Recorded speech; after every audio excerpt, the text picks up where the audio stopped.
Pernahkah kita sadar, mungkin tanpa kita sadari, kita sedang hidup di zaman yang Rasulullah Shallallahu Alaihi Wasallam sendiri telah peringatkan sebagai tanda dekatnya hari kiamat.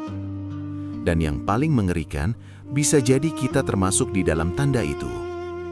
Sebelum kita lanjut, luangkan 1 detik untuk tekan tombol like, subscribe, dan share video ini kepada orang-orang terdekat Anda. Karena bisa jadi satu kebaikan kecil ini menjadi saksi yang menyelamatkan kita di hadapan Allah Subhanahu wa Ta'ala kelak. Assalamualaikum warahmatullahi wabarakatuh. Segala puji bagi Allah Subhanahu wa Ta'ala yang masih memberikan kita kesempatan untuk bernafas di tengah dunia yang tidak selalu ramah. Salawat serta salam semoga selalu tercurah kepada Nabi kita Rasulullah Shallallahu Alaihi Wasallam, kepada keluarganya, para sahabatnya, dan kepada kita semua yang berusaha istiqomah di jalannya. Bismillahirrahmanirrahim. Di sebuah majelis yang penuh cahaya, Rasulullah Shallallahu Alaihi Wasallam duduk bersama para sahabatnya. Suasana tenang, penuh adab, penuh ilmu. Tiba-tiba datang seorang laki-laki. Penampilannya sangat rapi, pakaiannya putih bersih, rambutnya hitam pekat. Tidak terlihat tanda-tanda perjalanan jauh. Namun, tidak satupun dari para sahabat mengenalnya. Ia datang, duduk sangat dekat dengan Rasulullah Shallallahu Alaihi Wasallam, sampai lututnya menempel dengan lutut beliau. Lalu ia mulai bertanya tentang Islam, tentang iman, tentang ihsan. Dan setiap Rasulullah Shallallahu Alaihi Wasallam menjawab, ia berkata, "Engkau benar." Para sahabat terheran-heran. Orang ini bertanya, tapi juga membenarkan. Hingga akhirnya ia bertanya tentang hari kiamat. Rasulullah Shallallahu Alaihi Wasallam menjawab, "Tidaklah yang ditanya lebih mengetahui daripada yang bertanya." Lalu orang itu berkata, "Kalau begitu, beritahukan tanda-tandanya." Dan disinilah kita harus benar-benar diam dan merenung. Karena jawaban Rasulullah Shallallahu Alaihi Wasallam bukan sekedar cerita, tapi gambaran nyata zaman yang kita jalani hari ini. Beliau bersabda, "Apabila seorang budak wanita melahirkan tuannya, dan engkau melihat orang-orang yang bertelanjang kaki, miskin, penggembala kambing berlomba-lomba meninggikan bangunan." Hadis riwayat Bukhari dan Muslim. Sahabat, tahukah Anda? Hadis ini bukan sekedar kisah. Ini adalah cermin.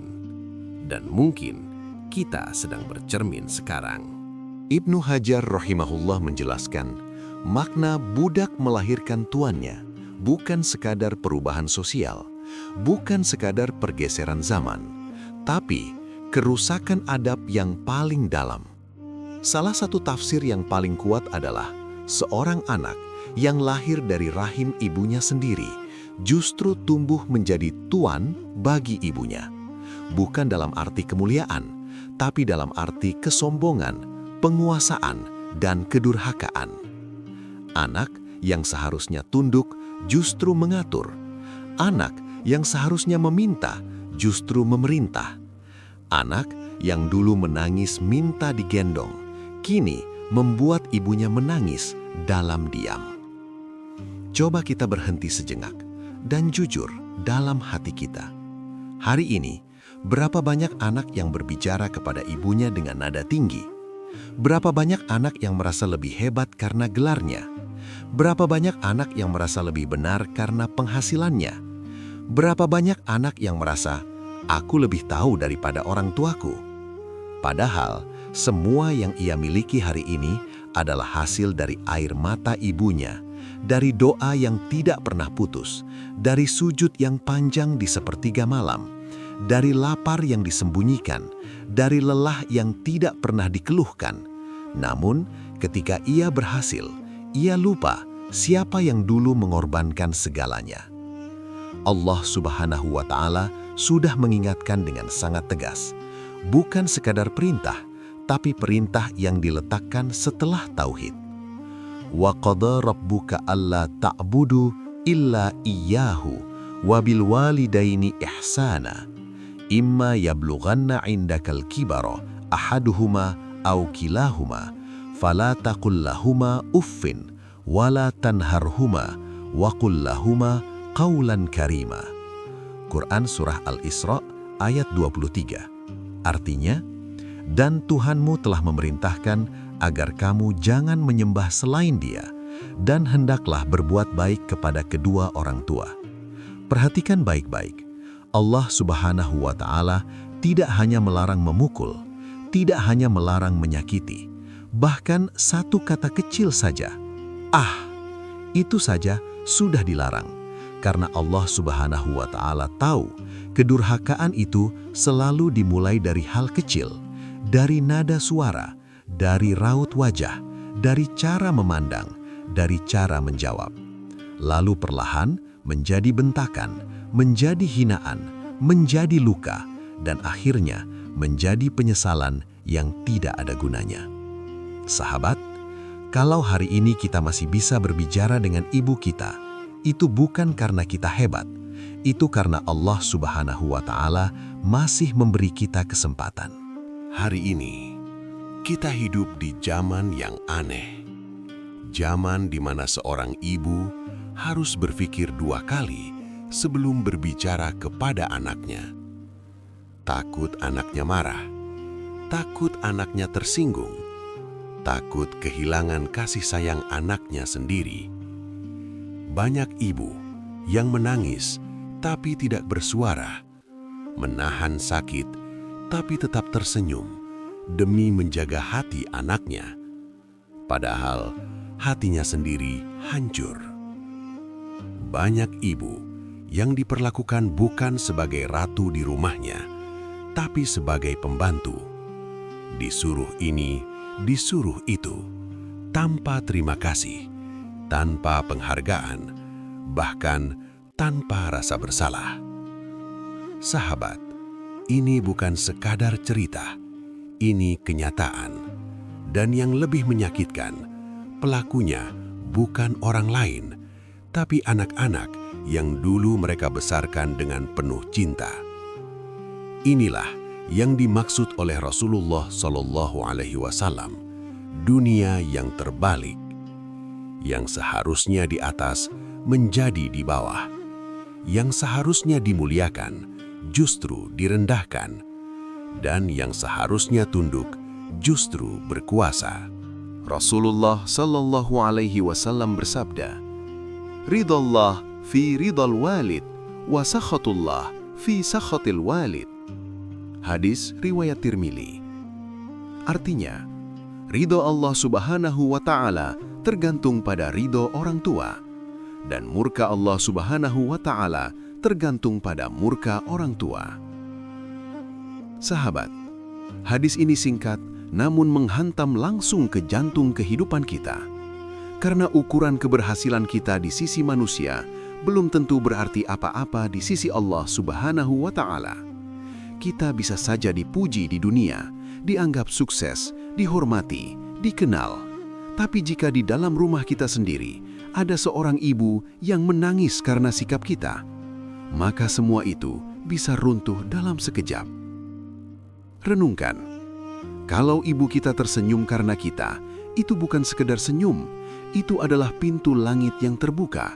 Itu adalah doa yang melesat tanpa penghalang. Itu adalah ridho Allah Subhanahu wa Ta'ala yang turun tanpa kita sadari. Tapi, kalau ibu kita menangis karena kita, bukan sekedar air mata yang jatuh. Itu adalah saksi yang akan berbicara di hadapan Allah Subhanahu wa Ta'ala pada hari di mana tidak ada lagi yang bisa kita sembunyikan. Lalu kita bertanya, kemana kita akan lari? Apakah kita akan lari kepada harta? Harta tidak bisa membeli ampunan. Apakah kita akan lari kepada jabatan? Jabatan tidak bisa menahan murka. Apakah kita akan lari kepada manusia? Manusia bahkan tidak mampu menyelamatkan dirinya sendiri. Sahabat, yang kita hadapi bukan sekedar masalah keluarga. Yang kita hadapi adalah murka Allah Subhanahu wa Ta'ala. Dan ketika Allah Subhanahu wa Ta'ala murka, tidak ada tempat bersembunyi. Rasulullah sallallahu alaihi wasallam juga bersabda, "Ala unabbi'ukum bi akbaril kabair?" Qalu bala ya Rasulullah. Qala al-isyraku billah wa uququl walidain. Hadis riwayat Bukhari dan Muslim. Artinya, maukah aku beritahukan kepada kalian dosa terbesar? Para sahabat menjawab, tentu wahai Rasulullah sallallahu alaihi wasallam. Beliau bersabda, menyekutukan Allah Subhanahu wa Ta'ala dan durhaka kepada kedua orang tua. Perhatikan, durhaka kepada orang tua disebut langsung setelah syirik, bukan setelah dosa kecil, bukan setelah kesalahan biasa, tapi setelah dosa besar dalam Islam. Apa artinya ini? Artinya, masalah ini bukan sepele. Ini bukan sekadar kurang sopan. Ini bukan sekadar emosi sesaat. Ini adalah dosa besar yang bisa menghancurkan hidup kita di dunia dan akhirat. Ibnu Hajar rahimahullah menjelaskan dalam Fathul Bari bahwa fenomena anak yang durhaka adalah tanda rusaknya tatanan kehidupan manusia. Bukan hanya rusak secara sosial, tapi rusak secara nilai, secara adab, secara hati.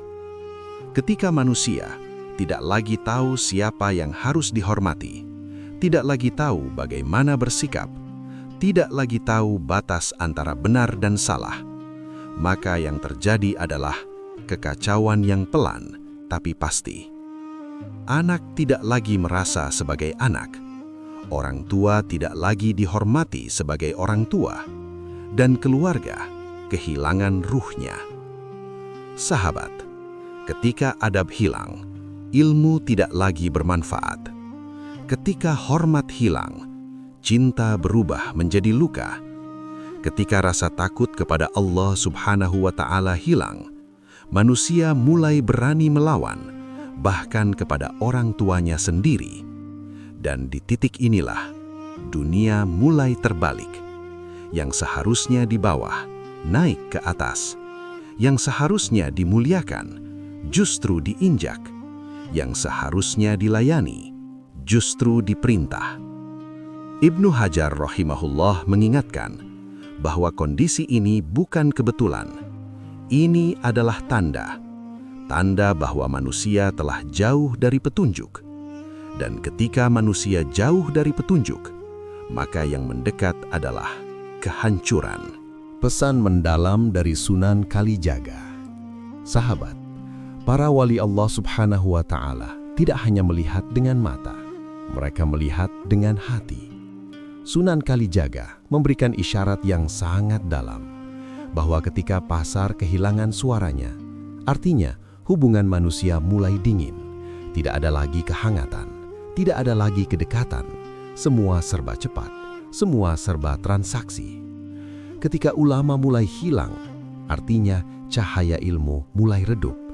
Yang berbicara bukan lagi yang berilmu, tapi yang paling lantang. Yang diikuti bukan yang benar, tapi yang viral. Ketika wanita kehilangan rasa malunya, artinya benteng terakhir peradaban mulai runtuh. Dan ketika semua itu terjadi, maka satu-satunya jalan bukan lari dari dunia, tapi kembali kepada Allah Subhanahu wa Ta'ala dengan hati yang tunduk, dengan jiwa yang mencari, dengan langkah yang mendekat. Mujahadah, suluk, memperbaiki diri. Karena dunia tidak akan berubah kalau kita tidak berubah. Sekarang mari kita tanya diri kita sendiri. Apakah kita sudah benar-benar memuliakan orang tua? Atau kita justru bagian dari tanda itu?